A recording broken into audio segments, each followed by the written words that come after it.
Hey, what's happening, babies? Elton McFall here on a hell of a hot day, 31, 32 degrees Celsius on a Sunday, June 26th.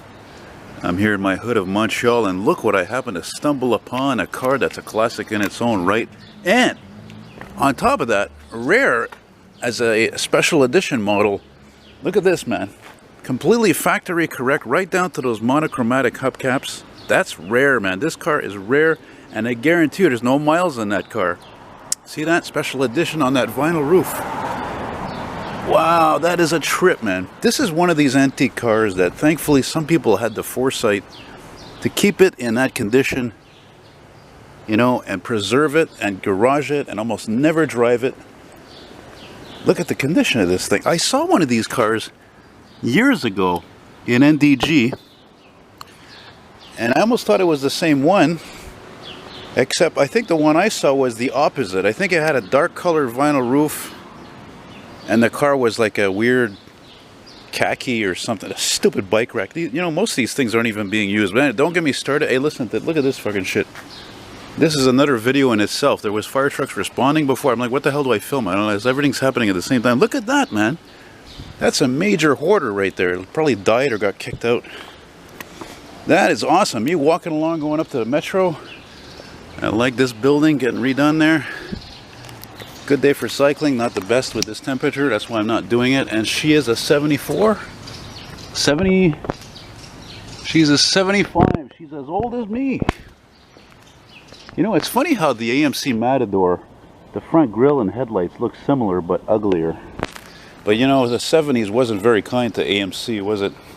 Then again, Chrysler was in trouble too with quality issues, but actually these cars were actually some of the best products they ever made. As a matter of fact, they were so well made, these cars, that they sold extremely well in South America, Mexico specifically. Look at that, it just fits with the buildings, man. It's like 1975, it's like the 70s all over again. Hey, c'est pas quelque chose, ça? Isn't that something? Look at your Deluxe chrome trim on the bottom, on the rocker. Trim here. It's a beautiful, smart little car, you know? I mean, look at that interior, how it looks almost lavish with that color. My goodness. My goodness, isn't that something? Well, isn't that amazing? Isn't that great timing? Bumper guards are optional. It's got a trailer package, trailer hitch. Incroyable.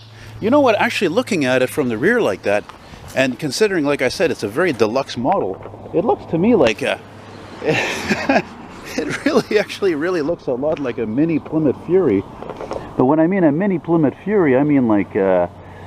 you know, like, I don't know, 70, 71 and under, where they were really square, you know. Hey, so you could show us, that's awesome. I'm gonna just see if I can, maybe go up these stairs a bit, get her a last view here. And by the way, I got a feeling that because this car is top of the line, it looks like it's got every option you can imagine practically. It probably has a 318 poly in it, V8. But then again, a lot of those cars came with the slant 6, you know.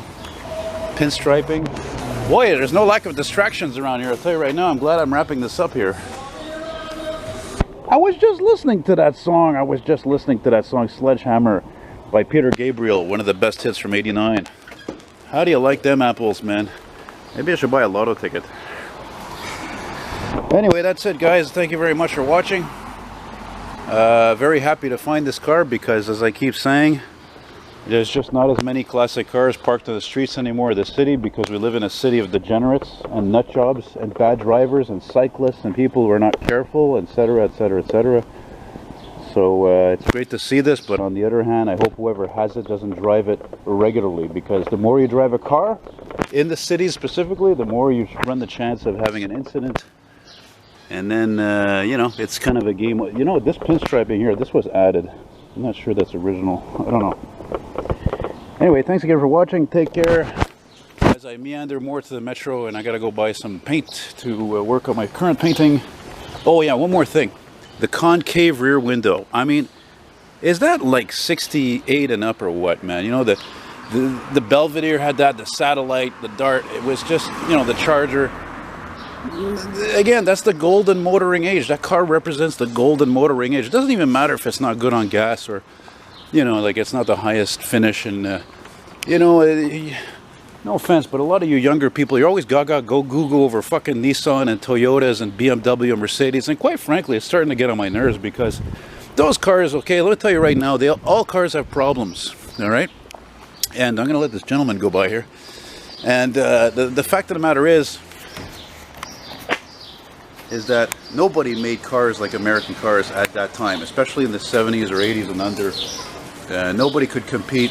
You know, the Toyotas at that time, Mazdas and all that, they're pieces of junk, frankly. I mean, and that's why there's none of them left, because Datsuns were maybe the better ones out of all of them, which of course Datsun later became Nissan, and then unfortunately Nissan quality started going down in the 2000s. You know, so you see what I mean? It's like, you know, people, they say this and that about American cars, but man, we see something like that Dart. That's amazing. It's never going to come back ever again. I mean, and my friend was talking to me about that yesterday. He said to me, he says, boy, you know, like back then, he's talking about like a 59 Cadillac.